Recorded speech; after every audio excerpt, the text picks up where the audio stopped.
কালিম্পং থেকে নিয়ে আসে এই সেই জিও প্ল্যান্ট, যেটা কুচো কুচো পাতা বেরিয়েছে, কি সুন্দর লাগছে। কিন্তু কি জানো তো, এই গাছটায় যদি আমি টাকা দিয়ে কিনতাম আমার কাছে বাঁচতো না, কিন্তু এটা আমি যেহেতু ফ্রিতে পেয়েছি তাই আমার কাছে বেঁচে যাবে। ফ্রি এর জিনিস অলওয়েজ আমার কাছে খুব সুন্দরভাবে বেঁচে যায়।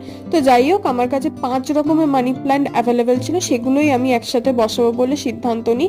অ্যান্ড মাটিটা দেখে বুঝতে পারছি এ তো যাতা অবস্থা। তো যা হোক করে আমি হচ্ছে বার্থডের আগে কেক কাটিং এর মতো মাটিটা কেটে নিলাম। অ্যান্ড এটা মাটিটা ভালো করে ঝুড়ো করে দেন ওর সাথে কিছু সার মিশিয়ে 5টা হচ্ছে ডাল আমি বসিয়ে দিয়েছি। দেখতেই পাচ্ছ 5 রকম মানি প্ল্যান্ট আমার কাছে অ্যাভেলেবেল ছিল। অ্যান্ড ফিউচারে কিছু আদার্স ভ্যারাইটি কিনেও আমি একসাথে বসাবো বলে এই জিনিসটা করা। অ্যান্ড সঙ্গে হচ্ছে এই টপটাকেও আমি কালার করব, সেই পোকাটাও আমার কামড়েছে আর কি। তো এখানে তো দেখতেই পাচ্ছ বাইরে হাওয়া দিচ্ছিল, জানি না দেখা যাচ্ছিল কিনা, যাই হোক প্রচন্ড ঠান্ডা পড়েছে। এন্ড আমি এখন রেডি শেডি হয়ে যাচ্ছি বাজারে। তোমরা ভিডিওটা দেখতে থাকো, ততক্ষণের জন্য বাই।